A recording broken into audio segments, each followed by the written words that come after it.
Hello, I'm Virginia, and welcome to Energy Matters News.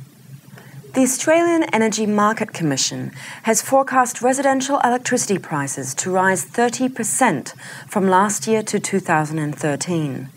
The Commission has listed distribution services as the main contributor, making up 41% of expected rises.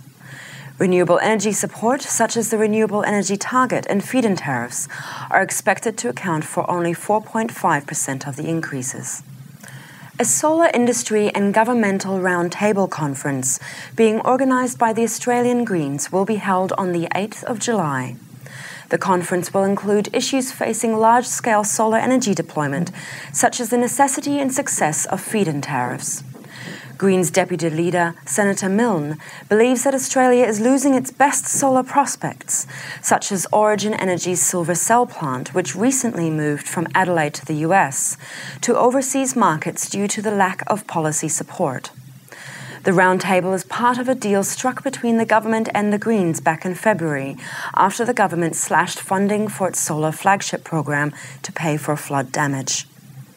A recent report published by the Australian PV Association shows Australia experienced massive growth in the PV sector last year.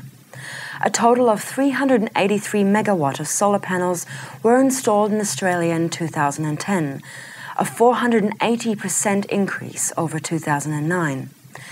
PV-related employment also grew in 2010, with 6,000 system and installation companies throughout the nation by the end of last year.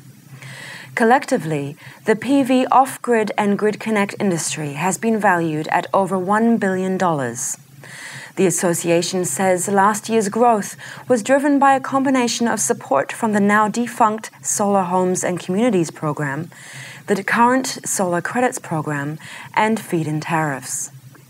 Over the last few weeks, the Australian Solar Energy Society has received numerous reports some New South Wales retailers were not allowing solar power systems to connect to the grid.